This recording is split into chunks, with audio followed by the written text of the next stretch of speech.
Ahí estamos. Bueno.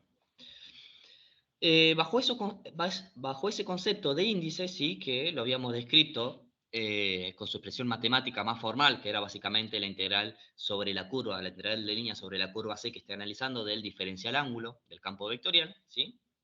Nosotros podíamos determinar este índice, ¿sí? Si la curva en particular no pasaba por ningún punto de equilibrio y, bueno, tenía un campo vectorial continuo diferenciable, entonces el índice siempre iba a ser un número entero, ¿sí? Eso es porque sobre la curva, a medida que recorra la curva, el campo vectorial no iba a tener ningún salto abrupto, ¿sí? Siempre iba a ir rotando de forma diferencial. Eh, por lo tanto, el índice siempre me va a dar entero, ya sea positivo o negativo, depende del sentido que recorrí la curva y en el sentido de que, bueno, fue rotando el campo vectorial, ¿sí? En particular, habíamos dicho en la clase pasada que para para todas las estructuras lineales de puntos de equilibrio conocidas, ya sean nodos, focos o puntos sillas, o bueno, o bien centros, ¿sí? El índice de esos puntos de equilibrio ya estaba conocido y tabulado, que bueno, lo vamos a repasar en un poquito, ¿sí? Y habíamos hablado un poquito también de las propiedades del índice, ¿sí? Que en particular veníamos estas cuatro de acá. La primera, que es un poquito la más importante, ¿sí? Que nos decía básicamente que deformando la curva C que esté analizando, ¿sí? Para obtener una nueva curva C', sin pasar en ese proceso de deformación por ningún punto de equilibrio, entonces el índice de la curva C y el índice de la curva C', iba a ser el mismo, ¿sí? Esto es decir, si, de vuelta, si yo deformo la curva y no paso por ningún punto de equilibrio en el proceso, entonces el índice de la curva no cambia, ¿sí? Eso implica que habíamos dicho que, por ejemplo, para los sistemas, para un punto de equilibrio cuya linealización tenía un jacobiano con autovalores, con parte real diferente de cero, o sea, puntos de equilibrio hiperbólicos. Entonces, bajo este concepto de deformación, yo podría achicar tanto como quisiera la curva sin pasar por ningún punto de equilibrio hasta que las condiciones de transformación de linealización dada por el teorema de Groban-Hartmann fueran válidas y yo podría analizar el punto de equilibrio no lineal como un punto de equilibrio lineal, ¿sí? Entonces yo podía directamente, bajo un punto de equilibrio no hiperbólico, calcular el índice de un nodo, de un foco y de punto silla, o centro no porque sería hiperbólico, ¿no? De un nodo, un foco, un punto silla, y extender ese índice asignado a esa curva que calculé localmente para la linealización, extenderlo para cualquier otra curva que incorpore al punto de equilibrio en cuestión, ¿sí? Del sistema no lineal en general. Entonces, básicamente, a cualquier punto de equilibrio de un sistema no lineal, cuya linealización me dé como jacobiano autovalores que sean, o puntos de equilibrio no hiperbólicos, ¿sí? O sea, es decir, cuyos autovalores no tengan parte real igual a cero, ¿sí? Entonces, yo podía asignarle a ese punto de equilibrio del sistema no lineal un índice igual a alguno de los índices dados por las topologías de punto de equilibrio de los sistemas lineales, ya sea foco, punto silla o nodo, ¿sí? ¿Qué quiere decir esto? Poniéndolo en dibujo. Déjenme, tengo que habilitar esto. Vamos a ver un poquito más. ¿Sí? Imagínense de vuelta que yo tenía mi sistema planar de un sistema no lineal, ¿sí? X punto igual a f de x, ¿sí? Con un punto de equilibrio, imagínense que en el origen, de forma trivial, ¿sí?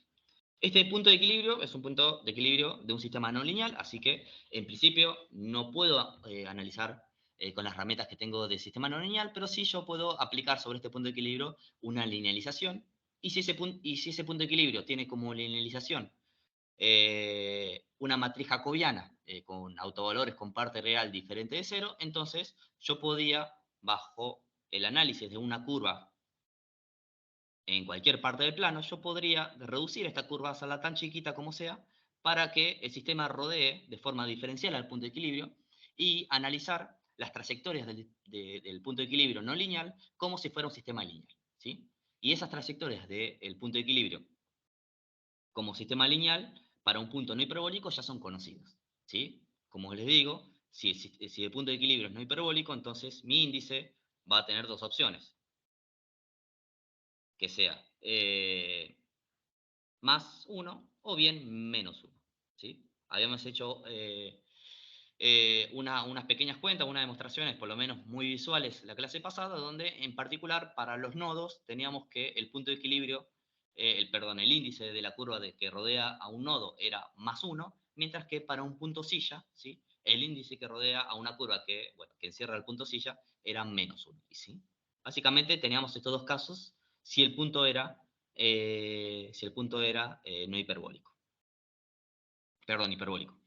¿Qué quiere decir esto? Que me facilita mucho las cuentas, ¿sí? Porque si yo agarro cualquier sistema no lineal, me fijo el jacobiano, y el jacobiano del punto de equilibrio, y el jacobiano tiene autovalores con parte real diferente de cero, entonces yo puedo asignarle directamente a ese punto de equilibrio de un sistema no lineal el índice más 1 o menos 1, dependiendo si fuera un punto silla, un foco o un nodo, ¿sí?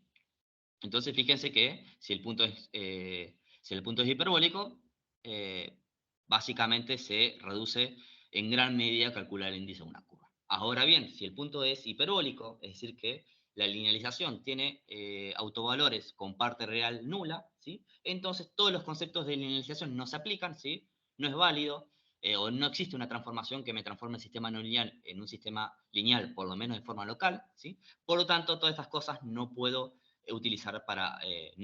aplicar este criterio de hacer la curva tan pequeña como sea posible para que el sistema se comporte de forma lineal cercano al punto de equilibrio, porque justamente la linealización no es válida, ¿sí?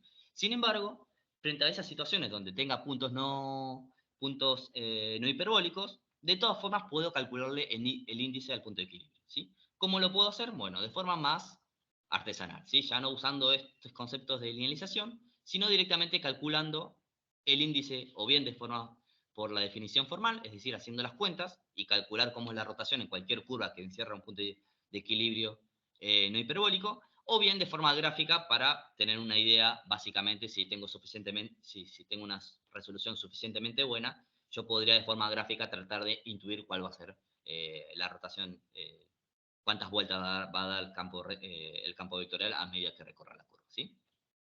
¿Qué quiero decir esto? Que, de vuelta, en general uno analiza puntos de equilibrio hiperbólicos porque si pasa eso, la linealización es válida, entonces el índice es más o menos 1, ¿sí? Y las cosas se simplifican mucho, pero si el sistema tiene un punto de equilibrio no hiperbólico, no aplica esto de que el índice puede tener más 1 o menos 1, sino que lo tengo que calcular de forma artesanal o formal usando las expresiones matemáticas, ¿sí? Pero no quiere decir que el índice no exista, ¿sí? Es más, vamos a ver ejercicios en la práctica que van a tener, que tienen ahora que le subí la práctica 2, donde, por ejemplo, el índice de un punto no hiperbólico les das, por ejemplo, más o menos 2, ¿sí? Entonces, ya empiezan a aparecer valores de índice un poquito más raros para los sistemas que tienen puntos de equilibrio no hiperbólicos, ¿sí?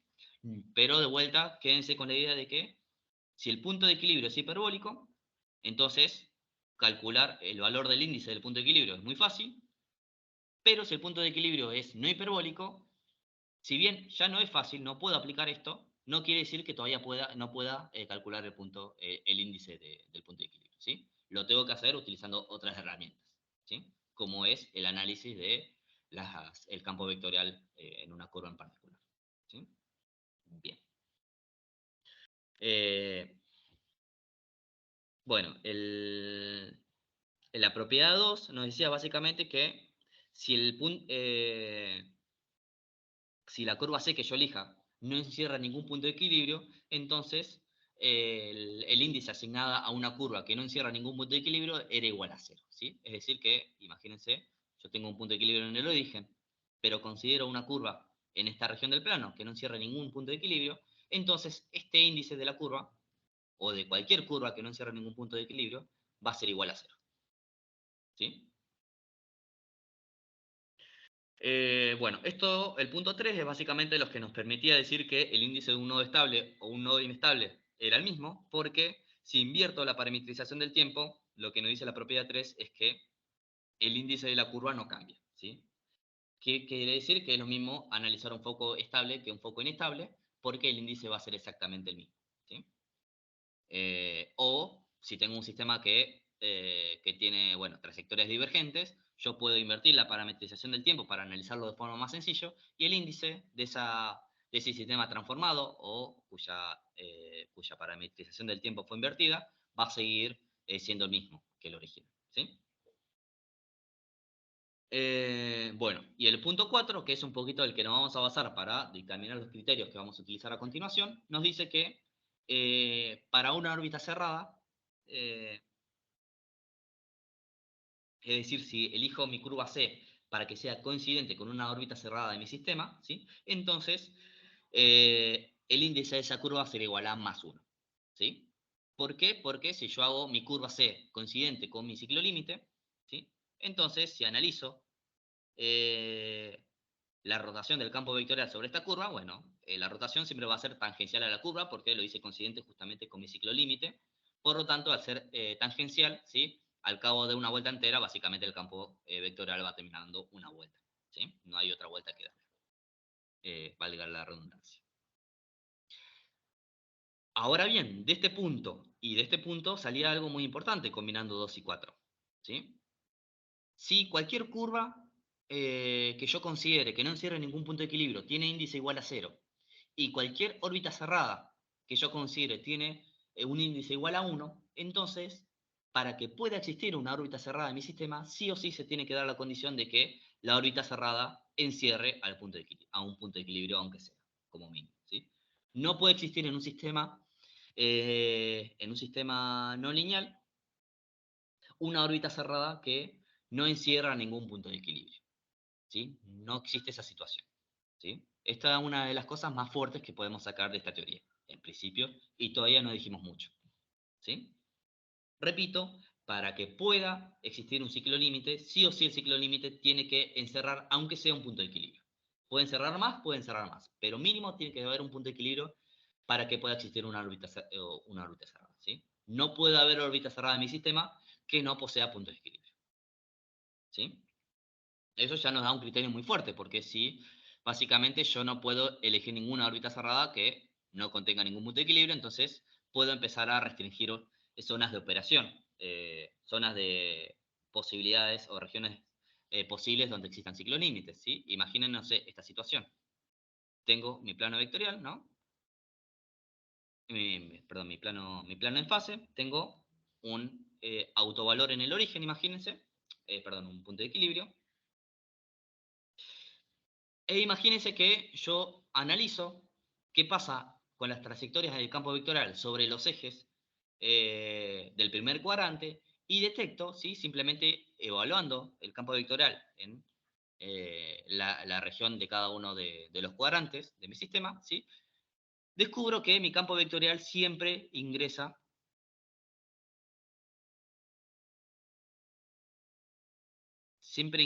a el primer cuadrante. ¿Sí? Porque agarro la expresión del campo vectorial evaluado en el eje y veo que siempre tiene un sentido, y agarro la expresión del campo vectorial evaluado en el otro eje y veo que siempre tiene un sentido. Y detecto matemáticamente, simplemente analizando las ecuaciones diferenciales, que el campo vectorial siempre ingresa al primer cuadrante. ¿Sí? No sé qué pasa por acá, no sé qué pasa en el segundo, tercero y cuarto, pero sé que en el primero siempre ingresan. ¿Sí? Como siempre ingresan, fíjense que no puede haber una órbita periódica que, por ejemplo, haga esto, porque implicaría que salga de un cuadrante para ingresar en el otro. ¿Sí? Entonces, si yo detecto que el campo vectorial hace esto, no existe esta situación posible. Y como no puede haber un campo vector, una órbita cerrada eh, que no encierre ningún punto de equilibrio y solo hay un punto de equilibrio en el origen, entonces tampoco se puede dar esta situación. ¿Sí? Entonces, bajo este criterio, ¿sí? Simplemente con saber que, básicamente, que el conjunto del primer cuadrante, ¿sí? Que fíjense que no contradice el primer teorema que vimos porque es un conjunto no acotado, ¿sí? Nosotros, para el teorema de Poincaré-Bendixson, necesitamos un conjunto acotado, cerrado y acotado. Este es un conjunto no acotado, así que no es válido el primer teorema que vimos. Pero como no encierra dentro de este conjunto, no hay ningún punto de equilibrio y el conjunto es positivamente invariante, entonces puedo dictaminar que no puede haber una órbita periódica en el primer cuadrante. ¿Sí? Y esto es simplemente usando los conceptos básicos de la teoría del índice. ¿Sí? Sí, ni siquiera empezamos a ver uno de los criterios que vamos a empezar a usar más adelante. ¿Sí? Pero bueno, esta es la forma un poquito de pensar cuando uno quiere empezar a analizar verdaderamente un sistema, ¿sí? Por ahí no es tan fácil encontrar un solo teorema que aplique, sino que va utilizando todas las herramientas que puede en diferentes regiones del plano y ver, tratando de descartar o de encontrar un ciclo límite en las diferentes regiones, utilizando la herramienta que más me convenga según la situación, ¿sí? Bien. ¿Se entendió este concepto? De cómo es útil saber que cualquier órbita cerrada que no contenga un punto de equilibrio no puede existir. Después lo vamos a usar bastante y en la práctica tiene un par de ejercicios, así que quédense un poquito con esta idea también. Bien. Eh, bueno, bajo este criterio de puntos que veníamos hablando, de puntos de equilibrio no hiperbólicos e hiperbólicos, ¿sí? Nosotros podemos hacernos una lista de diferentes puntos de equilibrio, ¿sí? Fíjense ahora, no tiene tanto sentido hablar del índice de una curva, sino que tiene más sentido hablar del índice de un punto de equilibrio, ¿sí? Porque dijimos que cualquier curva que encierra el mismo punto de equilibrio, si yo la deformo un poco, va a tener el mismo índice. Entonces, el índice ya no depende de la curva que elija en sí, sino que depende del punto de equilibrio que encierra, ¿sí? Y eso se traduce básicamente eh,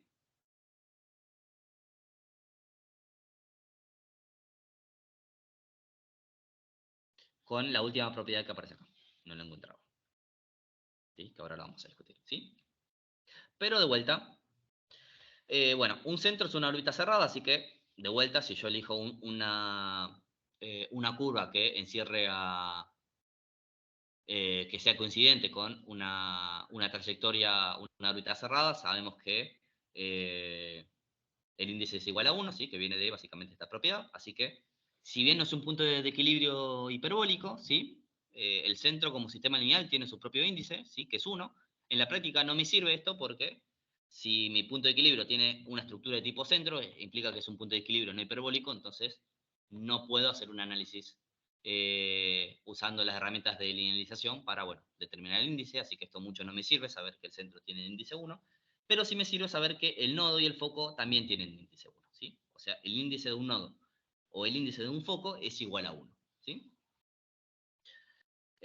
Bueno, dijimos que el índice de un punto silla es igual a menos 1, ¿sí? Y que el índice de una órbita cerrada es igual a 1, ¿sí? Que es un poquito parecido a lo que pasa con el centro. Y bueno, lo que veníamos diciendo que si no encierra ningún punto de equilibrio, entonces el índice es igual a 0, ¿sí? Ahora bien, ¿sí? Esta es una de las propiedades, o bueno, no es una propiedad en sí porque se deduce de estas propiedades originales, ¿sí? Pero una deducción adicional que podemos sacar de las propiedades anteriores es que una curva en el plano de fase que encierre múltiples puntos de equilibrio, ¿sí? Tiene como índice de esta curva la sumatoria de cada uno de los índices de los puntos de equilibrio individuales. O sea, esto es, imagínense que esto es el punto 1 y este es el punto 2. ¿Sí? Entonces, el índice, lo voy a escribir acá abajo, el índice de esta curva va a ser igual al índice del punto 1 más el índice del punto 2. ¿Sí? ¿Sí? Esto es básicamente, si lo quieren ver de una forma muy conceptual, imagínense que tienen dos puntos de equilibrio, ¿sí? Y que tienen una curva que rodea esos dos puntos de equilibrio, ¿sí? Yo puedo deformar esta curva para que, achicándola y comprimiéndola un poquito para que rodee diferencialmente a los puntos de equilibrio, para que haga algo de este estilo. Que rodee un punto de equilibrio, después que se haga finita y siga para un lado. Déjeme que acepto el que venía.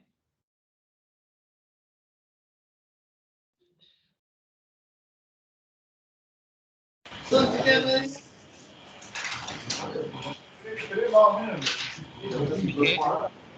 rodea el otro punto de equilibrio, ¿sí? Yo hago esta deformación coincidente con alguna de las trayectorias de mi sistema, ¿sí?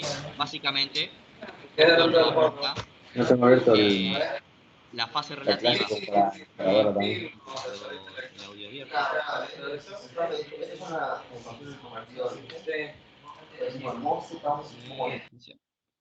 Ahora sí. Estamos acá, ¿sí? Fíjense que si yo veo la fase que pasa de un lado y que pasa del otro, ¿sí? Si yo la recorro para este sentido y la recorro para este sentido, y esto está diferencialmente cerca, o sea que prácticamente son la misma, tienen la misma componente de campo vectorial, ¿sí? Entonces, analizar un campo de ida y un campo de vuelta que tiene el mismo sentido, básicamente me anula cualquier rotación que pueda haber, ¿sí? Por lo tanto, este camino de acá, básicamente, créanme que no influye a la rotación del campo vectorial y solo va a influir el campo vectorial que rodea el punto de equilibrio. ¿Sí? Un caso y en el otro. ¿Sí? Entonces, básicamente, bajo este criterio, un poco pobre desde el punto de vista formal, pero da una idea de por qué pasa lo que pasa, ¿sí? Podemos decir que las únicas componentes del campo vectorial que van a influenciar sobre la rotación del campo vectorial va a ser las componentes del campo vectorial que afectan al punto 1 y que afectan al punto 2. ¿Sí? Esto es debido a justamente la posibilidad de formar tanto como quiera el punto de equilibrio.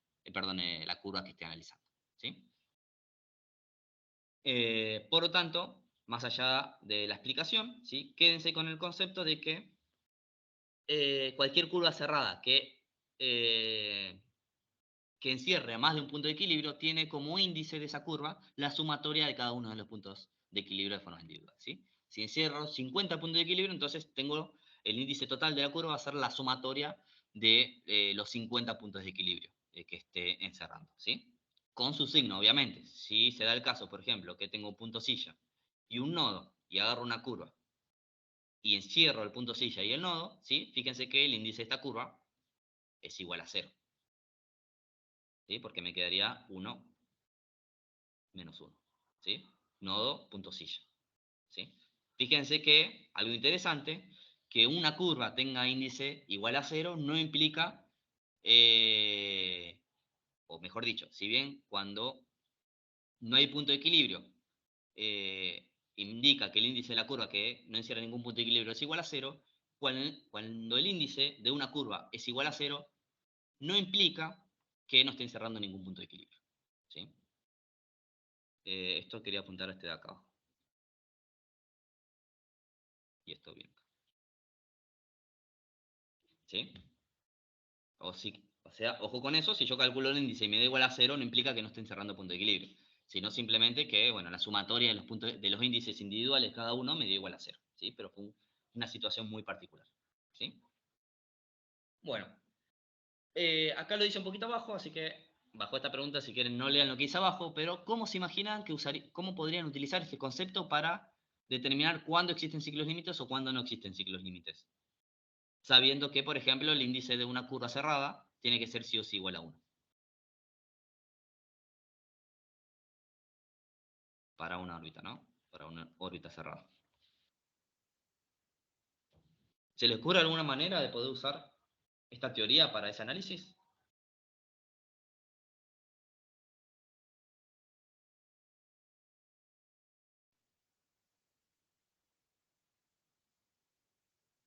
¿Qué pasa si se me da de vuelta esta situación?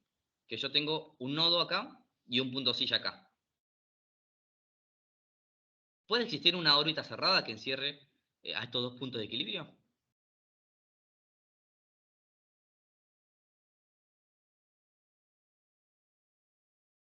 Bueno, la respuesta es no. ¿Por qué? Porque justamente dijimos que esta curva que encierra estos dos puntos de equilibrio tiene índice cero. Pero para que pueda haber un ciclo límite, una órbita cerrada, la curva tiene que tener índice igual a 1. ¿Sí? Por lo tanto, no puede haber una curva cerrada que encierra a un punto de equilibrio que tiene una estructura de tipo nodo y a un punto de equilibrio que tiene una estructura de tipo punto silla, porque el índice de esa sumatoria me da igual a 0 y yo para tener una curva cerrada necesito un índice igual a 1. ¿Sí? Fíjense que bajo esta condición yo puedo descartar que no puede haber ciclos límites, no existe ninguna órbita cerrada que pueda encerrar a estos dos puntos de equilibrio. Por el contrario, sí puede haber una órbita cerrada, por ejemplo, que encierra solo al nodo, ¿sí? Porque el nodo tiene índice igual a 1 y la órbita cerrada puede tener igual a 1, entonces puede darse esta situación, ¿sí? Pero tampoco puede darse esta situación, esta ni esta. ¿Sí? Porque acá esta curva tendría índice igual a menos 1, no me sirve porque el índice de la curva es igual a 1, de la órbita cerrada, y esta tampoco porque me da un índice igual a 0. Entonces, no pueden haber, este teorema nos ayuda a decir con certeza, básicamente, que no puede existir una órbita cerrada que encierre o bien a un punto silla, o bien a o que encierre en conjunto al nodo y al punto silla en su conjunto. ¿Sí? Ahora bien, ¿puede haber una órbita cerrada que encierre solo al nodo? Sí. ¿Sé si existe? No sé, porque tendría que usar otras herramientas para analizarlo. ¿Sí? Pero de entrada ya me puede descartar esta de acá y esta de acá. Esta no puedo decir nada sobre esta porque por ahora la relación de índice se da, así que no implica que exista una órbita cerrada, pero la posibilidad está. ¿Sí? En estos casos sé con certeza, 100% estoy absolutamente convencido de que no puede haber una órbita cerrada que encierre este punto de equilibrio y no puede haber una órbita cerrada que encierre estos dos puntos de equilibrio. ¿Sí? Y básicamente esa es la forma que vamos a utilizar un poco esta herramienta. Perdón que te interrumpa. El teorema del índice es para la no existencia de ciclos límites, ¿no? Exactamente. Yo con este Y, criterio solo puedo determinar cuando un índice no coincide con el otro. Pero si coincide y dice, bueno, esto me da 1 y esto me da 1, no implica que sea una órbita cerrada. ok, Da casualidad que coincidía, pero puede tranquilamente no existir. ¿Sí? ok. Y para demostrar que no existe, por ejemplo, un ciclo límite, me tendría que dar el índice de una curva igual a 0. No, te tendría que dar un índice, una curva igual, diferente de 1, básicamente. Diferente de 1. Si yo hago esta curva y me da, no sé, son 2 nodos, por ejemplo, tampoco cumple, porque 2 nodos tienen 1 y 1, el índice total de la curva es igual a 2, y 2 es diferente de 1, que es la condición para que para una curva que encierra una órbita cerrada, por lo tanto no puede existir una órbita cerrada que encierre, por ejemplo, a 2 nodos que tienen índice igual a 2. ¿Sí? Entonces, lo que Ok. vamos a ver es que vamos a tener que buscar las combinaciones posibles para que justamente la sumatoria de índices, considerando diferentes puntos de equilibrio, me dé diferente de 1. Siempre que esa sumatoria de índices me dé diferente de 1, entonces puedo decir con certeza que no puede haber una órbita cerrada que encierre esos puntos. Ahora, si me da igual a 1, digo que da igual a 1, no puedo decir nada. No puedo garantizar que exista una órbita Claro, cerrada, no pero puedo tampoco decir puedo nada garantizar que porque no puede exista. ser un foco o un centro. Sí, no, puede ser un... Por eso, esto, la teoría del índice me dice sobre la estructura del punto de equilibrio. Sobre lo que respecta a la órbita cerrada es una condición en particular que dio, pero yo en particular el índice de la curva lo defino a través del punto de equilibrio, no a través de la existencia o no de ciclos límites. Pero ¿qué es lo que pasa? Para que exista un ciclo límite, sí o sí la curva tiene que tener índice más 1, por todo lo que dijimos anteriormente. Claro, está bien, Si no perfecto. se cumple esa condición, no estoy en un terreno apto para que exista un ciclo límite. Ya lo puedo descartar con total certeza. Ahora bien, si tengo un sistema con un nodo, imagínate este caso, tengo un sistema lineal, ¿no? Tengo un x punto igual, no se ve mucho esto, menos a por x, ¿no? Donde a es un real mayor a 0, si quieres, ¿sí? Mayor a 0, ¿sí? Esto tiene un autovalor con parte real negativa, ¿sí? Básicamente. Si yo voy al plano de fase, ¿sí? Básicamente lo que tienen es, voy a cambiar de color porque esto no se ve mucho, básicamente lo que tienen es un sistema con un punto de equilibrio en el origen, porque es un sistema lineal, ¿sí? Que tiene una estructura de tipo nodo, básicamente, ¿sí? Imagínense que son de autovalor y que sea todas situaciones, ¿sí? ¿Qué pasa? Si yo analizo qué pasa con cualquier curva y le calculo el índice, este índice me va a dar igual a 1, porque es lo que venimos hablando. Ahora, que este índice me dé igual a 1, ¿implica que haya una órbita cerrada? No, porque esto es un sistema lineal con estructura de tipo foco. Que el índice me dé igual a 1 no implica que haya ciclos límites o órbita cerrada en mi sistema. Simplemente es el índice del punto de equilibrio. Ahora bien, si se da esta situación, donde el índice justamente me da otro valor, imagínense que ahora son dos autovalores, uno con parte real y otro con uno con parte real positiva y otro con parte real negativa, y este me da que el índice es menos 1 porque es un punto silla, ¿sí? Ahora sí puedo decir con certeza, no conociendo más del sistema, solo el índice del punto de equilibrio, que este sistema sí no va a tener punto de equilibrio. Porque ahí no hay forma porque perdón, no va a tener ciclo límite, porque ahí no hay forma de que exista una órbita cerrada en el sistema, porque el único punto de equilibrio que tengo tiene un índice igual a -1. Entonces no hay curva que pueda generarme en mi plano de fase que tenga índice igual a 1. Entonces no hay forma de que exista un ciclo límite. ¿Sí? Básicamente ese es un poquito el criterio que vamos a empezar a usar con el negado, digamos, no con afirmación, sino con saber cuándo no es posible. ¿Cuándo no es posible? Cuando las condiciones de índice no favorezcan a la existencia de ciclos límites, que es cuando no hay índices con valor igual a +1 positivo. ¿Sí? Si es el caso anterior, que tengo un índice con igual a 1, tampoco quiere decir que haya una órbita cerrada. ¿Sí? Se puede dar o no, dependiendo del caso, tendré que hacer más análisis. Pero por lo menos me da pie para seguir analizando. Ahora bien, si no se cumple esa condición inicial, ya puedo descartar de entrada que no va a tener ciclos límites. ¿Sí? Vuelvo a recapitular todo, ¿sí? Que un sistema me dé, que un punto de equilibrio me dé que tiene índice igual a 1, ¿sí? Que coincide con el índice de una órbita periódica, no implica que el sistema tenga órbitas periódicas. Simplemente que el índice de esa curva es igual a 1. Ahora bien, si la única curva que puedo generar tiene índice igual a -1, porque imagínense que hay un punto silla, ¿sí? Como yo sé que el sistema solo tiene curvas con índice igual a -1 y yo necesito que el índice sea igual a 1 para que haya ciclos límites, ahí sí puedo descartar de entrada que no va a haber ciclos límites. ¿Sí? Porque no hay forma de que exista. No hay forma de generar una curva que tenga índice igual a 1 en ese sistema. ¿Sí? Por eso me sirve para determinar cuándo no puede existir ciclos límites. Cuando el índice es igual a 1, puede haber como puede no haber. Tendré que hacer más análisis. ¿Mm? Bueno, y básicamente de eso trata un poquito el corolario que un poquito dictamina todo esto de acá, que está escrito de forma formal, pero si lo ven así de forma conceptual, como se los vengo diciendo, creo que lo van a entender un poquito mejor, ¿sí? Se los leo de todas formas. Dice, dentro de toda órbita periódica debe existir al menos un punto de equilibrio, eso es lo que dijimos al inicio, ¿sí? Si todos los puntos de equilibrio dentro de la órbita periódica son hiperbólicos, ¿sí? Es decir, que aplica la linealización. Entonces, siendo n el número de focos y nodos y s el número de puntosillas, se debe cumplir en todo ciclo límite que pase esto. Que la cantidad de nodos menos la cantidad de puntosillas es igual a 1. ¿Sí? Que es un poquito lo que decía acá. ¿Sí? Por ejemplo, se puede dar un caso donde tenga un solo nodo sin ningún punto silla, entonces esta cuenta me da 1.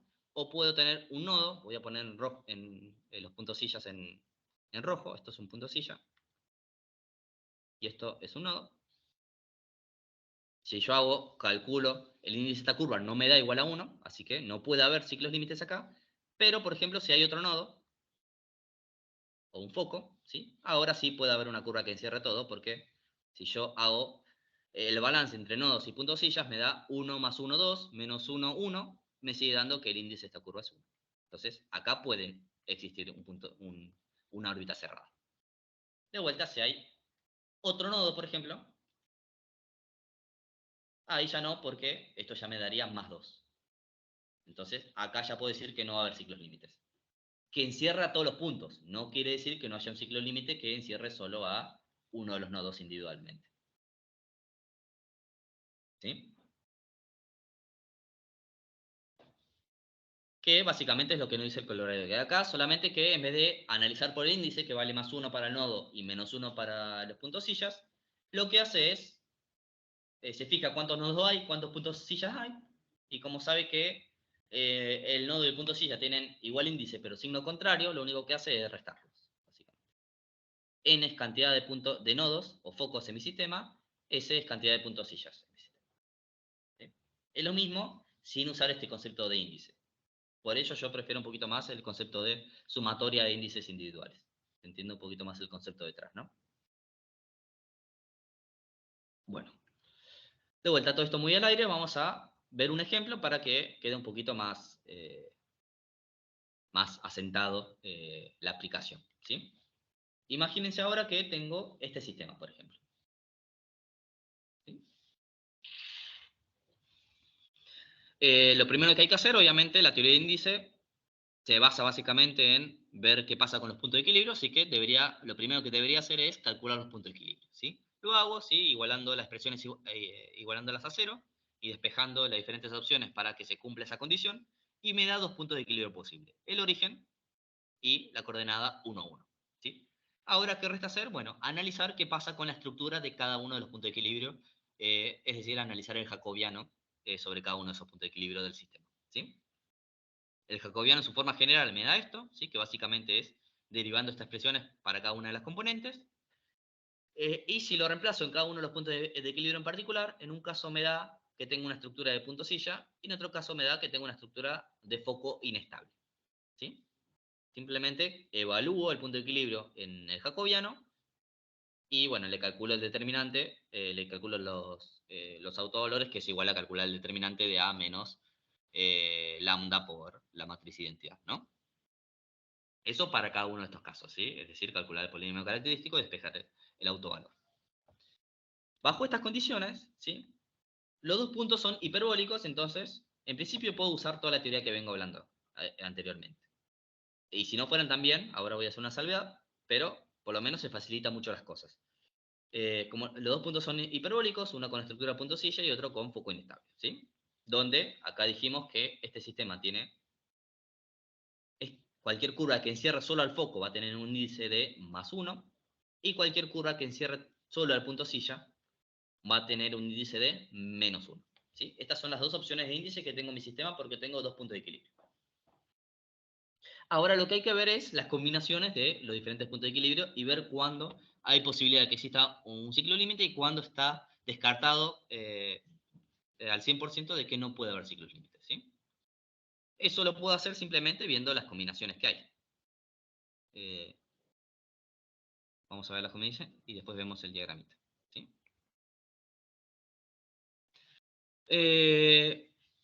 Acá dice utilizando el colorario, lo pueden hacer directamente con sumatoria de índices, pero fíjense que, por ejemplo, una región que solo encierra el punto de equilibrio, acuérdense que es el punto de equilibrio, perdón, sí, es el punto de equilibrio, el origen es el punto de equilibrio que tiene índice del punto silla, o sea, el origen tiene índice -1 y el punto 1, 1 tiene índice +1, ¿sí? Una región que solo encierra el punto de equilibrio en el origen me da un índice igual a -1, entonces no puede existir ciclos límites porque cualquier curva que encierre solo el origen va a tener un índice igual a -1, entonces no condice con el +1 que necesito para ciclos límites. Una región que encierre a ambos puntos de equilibrio no puede tampoco tener ciclos límites porque eh, me queda lo que veníamos hablando antes: índice igual a 1, índice igual a -1, la sumatoria igual a 0, entonces tampoco puede, bueno, acá se me va a correr la curva, tampoco puede existir una curva que encierre a los dos puntos de equilibrio. Voy a hacerlo de otro color. Bueno, ahora lo borro y lo vuelvo a dibujar. Ahí está. Déjenme que borre esto, así no queda. Vamos a borrar todo y hacerlo de vuelta. ¿Sí? Dijimos, no puede haber una curva que encierre solo el origen porque este índice me da igual a -1. Tampoco puede haber un índice, lo voy a poner otro color, que encierre a los dos puntos de equilibrio, ¿sí? En 0 y en 1, 1, porque este índice me da igual a 0, porque tengo -1 y 1, sumatorio igual a 0, pero existe la posibilidad, no lo sé, tendría que verificarlo con otra herramienta, existe la posibilidad de que exista un ciclo límite que solo encierre al punto 1, 1, que es al punto, que es un nodo, un foco inestable, ¿sí? Porque este índice me da igual a 1, entonces no lo puedo descartar. Después resulta, cuando hago las gráficas, que nada que ver, no hay ningún ciclo límite en mi sistema, pero el teorema a priori solo me permite descartar cualquier ciclo límite, como el azul o el violeta, ¿sí? No me permite descartar la existencia de ciclos límites como la curva de color negro, ¿sí? Para terminar de descartar esto, debería descartar cualquier posibilidad acá. ¿Cómo puede ser una posibilidad? Bueno, no, bueno, eso no sería válido, así que olvídense lo que iba a decir. Bueno, otro ejemplo un poquito para ver que, como venimos viendo en el ejercicio anterior, ¿sí? No nos permite decir absolutamente todo sobre la existencia o no existencia de ciclos límites, sino que me permite simplemente descartar la existencia de ciclos límites en ciertas regiones del plano de fase, ¿sí? Por lo que en general esta herramienta no se usa por sí sola, sino que la vamos a tratar de utilizar combinándola con otro tipo de herramientas, ¿sí? En particular, fíjense este nuevo caso, que es un caso muy particular, muy parecido a uno que hay en la práctica. No sé si es el último de la práctica, si mal no recuerdo. Así que ténganlo en cuenta cuando lo vayan a hacer. Donde, bueno, tenemos este sistema. De vuelta, para aplicar el teorema, lo que necesitamos hacer es calcular los puntos de equilibrio de mi sistema, ¿sí? Si hago ese análisis, me da que el sistema tiene dos puntos de equilibrio. Uno en el origen y otro en esta ubicación rara que hay acá, dependiendo de los parámetros de mi sistema, ¿sí? De vuelta, hago lo mismo de siempre, calculo el jacobiano de mi matriz y evalúo el jacobiano en los diferentes puntos de equilibrio que me dio, ¿sí? Para el origen es más sencillo. Si hago las cuentas, me da que los autovalores se encuentran en esta ubicación y por lo tanto, al considerar parámetros solamente positivos, puedo decir que la estructura del punto de equilibrio que se encuentra en el origen es del punto silla. ¿Qué quiere decir esto? Que el índice de este punto de equilibrio es igual a -1. ¿Sí? Y lo mismo tengo que hacer con el punto de equilibrio que se encuentra en esta ubicación, donde si hago un análisis es un poquito más complejo darse cuenta. ¿Por qué? Porque el polinomio característico me queda dependiente de los parámetros. Entonces, haciendo un análisis de, bueno, eh, básicamente la ecuación, la resolución de las diferentes posibilidades para que, bueno, que esta ecuación se cumpla, me da que las únicas posibilidades es que si A es mayor a 6 sobre 8, sea un foco estable, y que si A se encuentra entre 0 y 6 sobre 8, es un nodo estable, ¿sí? Más allá si es un foco estable o un nodo estable, como sé que los dos tienen el mismo índice, independientemente de los parámetros, sé que independientemente de qué valor tome A y qué valor tome C, esto va a tener un índice igual a 1, ¿sí? No preste mucha atención a esto, simplemente lo hago a través de un análisis de esta ecuación de acá, que es básicamente la ecuación que resuelve las raíces de este polinomio, simplemente. Y me fijo qué pasa con el argumento de la raíz para que sea positivo o negativo, ¿sí? Acuérdense que si es negativo, bueno, me va a dar por los complejos conjugados, y si es positivo me va a dar nodos. Lo que sí dictamino a partir de este análisis es que siempre me da eh, siempre me da la parte real de los autovalores, me da siempre por lo menos negativo, ¿sí? O sea que me da un nodo estable o bien un foco estable, ¿sí? No me da uno positivo y otro negativo, lo que puede llevar, por ejemplo, a un punto silla, ¿sí? Bajo esta condición, de vuelta, tengo una situación muy parecida a lo que tenía en el caso anterior. Tengo un autovalor en el origen, que es un punto silla, con nodo igual a -1, y un autovalor en esta coordenada acá, que es igual a +1, ¿sí? Que me da un índice igual a +1. Bien. Haciendo el mismo análisis que veníamos haciendo por la teoría del índice, básicamente, una región que solo encierra el punto de equilibrio no puede poseer punto de equilibrio porque dijimos que, no se me fue, diámetro, esto posee solo índice igual a -1, por tanto no es posible que exista un ciclo límite que solo encierra el punto silla. Se analizó una región que encierra los dos, de vuelta, no pueden existir porque esto me daba índice igual a 0, ¿sí?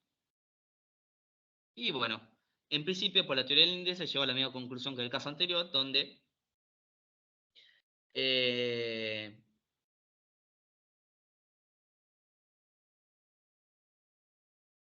es posible que exista un ciclo límite que solo encierre al punto de equilibrio que se encuentra en la coordenada esta de acá, ¿sí? Porque esto tiene índice igual a 1, ¿sí?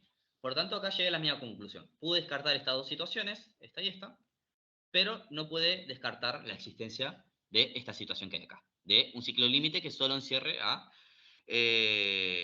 punto de equilibrio que está, bueno, en esta coordenada, ¿sí? Por tanto, si yo quisiera dictaminar Si yo quisiera dictaminar la existencia o no existencia de ciclos límites, yo podría complementar la teoría del índice con otro de los teoremas que vimos, por ejemplo, con el teorema de Poincaré, perdón, de Bendixson, ¿sí? ¿En qué región? Bueno, en una región, ¿sí? Si yo analizo de vuelta, tenía un punto de equilibrio acá y un punto de equilibrio por acá, si mal no recuerdo. Podría analizar, por ejemplo, una región que solo encierre esto de acá, ¿sí? Una región de este estilo y ver qué pasa, ¿sí?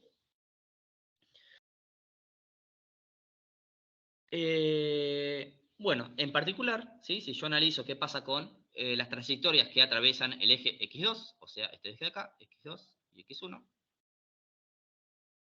¿sí? Si yo analizo las trayectorias de lo que pasa en este eje, detecto que las trayectorias siempre son positivas, ¿sí? O sea que, eh, bueno, esto depende, la coordenada x1 depende del estado, si puede ser positivo o negativo dependiendo del estado, pero para la coordenada x2, ¿sí? Para el campo vectorial en x2, ¿sí? Si me fijo qué pasa sobre el eje, veo que la componente del campo vectorial de la componente 2 siempre es positiva porque me aparece el término al cuadrado, ¿sí? Por lo tanto, quiere decir que eh, sobre el eje, ¿esto está bien? X2 igual 0.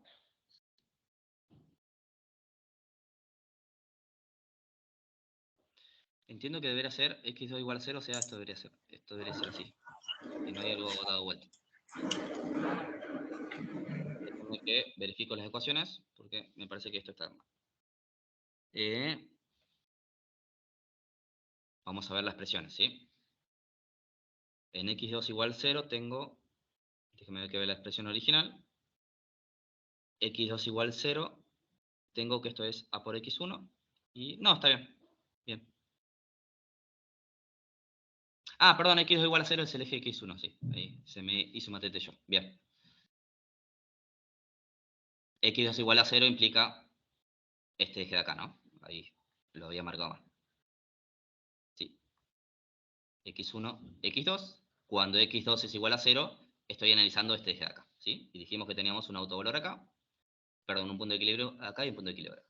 Si analizo la componente del campo vectorial sobre este eje, X2 es igual a 0, veo que las componentes del campo vectorial son siempre positivas en su coordenada de X2, ¿sí? O sea, la proyección sobre el plano de X2 positivo siempre va para adentro. Esto puede ir para un lado o para el otro, ¿sí? Esto puede ir para acá o puede ir para acá, no importa qué dirección en el eje X1, pero para lo que respecta al eje X2, siempre va para adentro. O sea, siempre ingresa a la región X2 mayor a 0. ¿Sí? ¿Se ve eso? Fíjense que la componente de X2 del campo vectorial, ¿sí? Siempre es positiva. Si la componente de X2 del campo vectorial sobre el eje X1 es siempre mayor a 0, implica que la componente vectorial siempre es positiva, siempre va para arriba, ¿sí? Por lo tanto, siempre ingresa a lo que vendría a ser esta región que hay acá. Vamos a borrar todo. Sé con certeza que toda trayectoria que atraviese el eje X2 igual 0, ¿sí? Va a permanecer en X2 mayor a 0 para todo tiempo futuro. ¿Sí?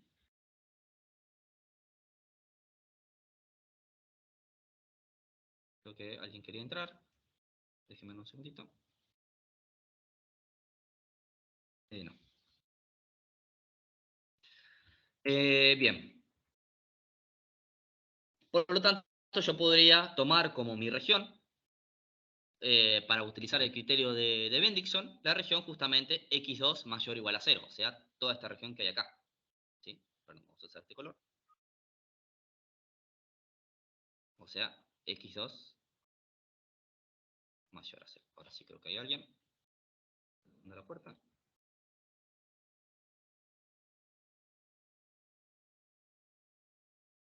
¿Sí?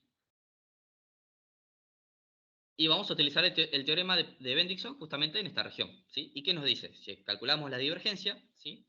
Que esto lo hacemos con respecto a las ecuaciones originales, ¿sí? Si quieren, las repaso por acá. Fíjense que la primer componente, la derivada del primer campo, de la componente 1 del campo vectorial con respecto a x1, me da a menos x2, que es esto que está acá, ¿sí? Derivo con respecto a x1, me da justamente a menos x2, y si derivo la componente 2 con respecto a x2, me da menos c, ¿sí? Por tanto, esto me queda a menos, perdón, acá, a menos x2 menos c, ¿sí? Si hago esta cuenta, me da esto que hay acá, ¿sí? Si yo supongo en particular que a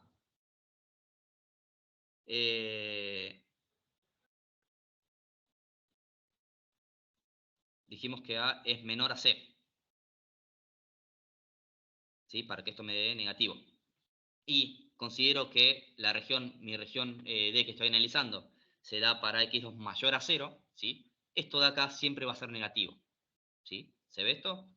Si a es menor a c, que era una condición que estaba al inicio del problema, que no lo mostré por ser trivial, o bueno, c mayor a, ¿sí? Y si solo considero la región del plano dado por x2 mayor a 0, ¿sí? Esta expresión que hay acá siempre me da negativo, ¿sí? Y entonces, por el teorema de Bendixson, no puede haber un ciclo límite en esta región del plano, ¿sí? Porque justamente no hay cambio en la divergencia de f, ¿sí? Al no haber cambio en la divergencia de f, ¿sí? Al ser una constante, ¿sí? No ser una constante, sí, pero siempre tener el mismo signo por lo menos, puedo determinar que en esta región D que estoy analizando, no pueden existir órbitas periódicas, ¿sí? Bueno, fíjense que ya en particular descarté, de más está decir que no puede haber un ciclo límite que encierre, por ejemplo, que haga algo de este estilo. No puede haber un ciclo límite que haga algo de este estilo, por ejemplo, ¿sí? Que atraviese superficie, porque justamente dijimos que las componentes del campo vectorial son para arriba, ¿sí? Entonces no pueden atravesar el eje, ¿sí? Al solo estar contenido en esta región de acá arriba, ¿sí? Y al no poder existir órbitas periódicas en esta región de acá arriba por el teorema de Bendixson, puedo además descartar que la existencia de ciclos límites en la región x2 mayor a 0, y bueno, en la región x2 menor a 0, o bueno, cualquier otra región posible, también las había descartado porque dijimos que no puede haber un ciclo límite que solo encierre, por ejemplo, a este punto que hay acá. En particular, tampoco puede haber porque, bueno, las proyecciones del campo vectorial también van para arriba, ¿no? ¿Sí? Bueno, fíjense cómo a priori la teoría del índice me dio una idea de, bueno, yo sé con certeza dónde no pueden haber ciclos límites, bueno, ahora necesito complementar esta información que tengo de dónde no puede haber para terminar de extender esa región de no existencia de ciclos límites a todo el plano, ¿sí? Para eso descubrí que, bueno, me basta con simplemente analizar la región x2 mayor a 0, ¿sí? Sin tener que analizar todo el plano con Bendixson, ¿sí? Bueno, esto es una idea de, por ejemplo, en la práctica hay varios ejercicios que requieren un poco de estas ideas, ¿sí? De tratar de utilizar otra herramienta, además de los criterios que vimos, para, bueno, terminar determinando, al fin y al cabo, cuál es la posibilidad de existencia o no de ciclos límites, ¿sí? Es muy raro, tiene que darse una situación muy particular para que, utilizando un único teorema, puedan determinar cuándo no pueden haber ciclos límites en toda la región del plano, ¿sí? Eh, bueno, esto es un caso muy particular. El caso el sistema muy parecido a lo que habíamos visto antes, donde ahora simplemente lo que hice es graficarles las componentes del campo vectorial sobre el eje x2 igual 0. ¿Sí? Que, bueno, como dijimos, si las veo siempre apuntan más arriba. En x1 cambian de dirección porque pueden ir positivas o pueden ir negativas, pero siempre suben. Siempre ingresan a esta región que hay acá, que es mi región D que me armé, donde D era los puntos donde x2 es mayor o igual a 0. ¿No? Bien, y creo que con eso terminamos lo que es teoría del índice y terminamos lo que es la clase de ciclos límites, ¿sí? Bueno, con esto deberían estar en condiciones de hacer todos los ejercicios que hay en la práctica. recuérdense, básicamente vimos tres criterios. El criterio de Poincaré-Bendixson, que me permite determinar la existencia de ciclos límites mediante la determinación de regiones en el plano positivamente invariantes. El criterio de Poincaré-Bendixson, que me sirve para determinar cuándo no es posible que existan ciclos límites mediante el análisis de la divergencia de F. Y bueno, la teoría del índice, que me permite determinar regiones en el plano donde no pueden existir ciclos límites porque no se da esta relación de índices que veníamos hablando, ¿sí? Notar algo en particular, que el corolario que vimos, ¿sí?, solo sirve para puntos de equilibrio hiperbólicos, ¿sí? Ahora, ¿qué pasa cuando tengo un punto de equilibrio no hiperbólico? Es decir, que, de vuelta, no puedo determinar a priori cuál es el índice de forma tan sencilla. Bueno, todo esto que vimos sigue siendo válido, lo que pasa que, como les digo, ahora determinar el índice de un punto no hiperbólico es más artesanal, ¿sí? Imagínense que tienen este punto de equilibrio, calculan el jacobiano, le da que tiene autovalor con parte real igual a 0, ¿sí? Entonces, es un punto de equilibrio no hiperbólico, no puedo utilizar todo el concepto que veníamos hablando. ¿Se termina el teorema? El criterio no. ¿Por qué? Porque yo podría venir, plantear una curva cualquiera, rodear al punto de equilibrio, calcularle de forma manual, gráficamente, como hicimos al principio, para determinar el índice de un nodo, hacerlo para esta curva en particular, ¿sí?, y determinar el índice para este punto de equilibrio no hiperbólico. Este punto de equilibrio no hiperbólico de todas maneras tiene un índice. Lo que pasa es que ahora puede tener cualquier valor. En la práctica les pido calcular algunos puntos de equilibrio no hiperbólicos, donde algunos, por ejemplo, les da índice de más 2, ¿sí? Sigue siendo válido, lo que pasa que ahora, para que pueda existir ciclos límites, lo que tiene que haber es, por ejemplo, un índice igual a un punto de equilibrio, por ejemplo, igual a un punto silla. Imagínense que esto es un punto silla. Por lo tanto, si ahora sí encierro este punto de equilibrio no hiperbólico con índice más 2 y el punto silla con índice menos 1, la sumatoria de los índices me vuelve a dar 1 y hay posibilidad de que exista ciclos límites, ¿sí? Ese concepto se sigue manteniendo, lo que pasa es que lo único complicado ahora es calcular el índice del punto de equilibrio no hiperbólico, ¿sí? Pero después todo lo que venimos hablando se sigue siendo válido, ¿sí? Así que si tienen un punto de equilibrio no hiperbólico, pueden seguir utilizando la teoría del índice, lo que pasa que, bueno, se vuelve un poquito más complejo, ¿no? Bien, creo que en la teoría, no sé si hay, en la práctica, no sé si hay un ejemplo en particular con un punto no hiperbólico para el análisis de la existencia de ciclos límites, sí le pido calcular el índice de algunos de esos puntos, ¿sí? Pero sepan que la teoría se sigue manteniendo. Bien, bueno, antes de cerrar esta clase, ¿alguna consulta, algo en general que haya quedado medio colgando? Antes de, bueno, adelantar un poquito con lo que respecta a la clase que viene para, bueno, facilitar o por lo menos amortiguar un poquito los temas que vamos a ver. Si no hay ninguna duda, ya continúo directamente los últimos 45 minutos con la clase que nos queda. Por lo pronto, voy a dejar de grabar.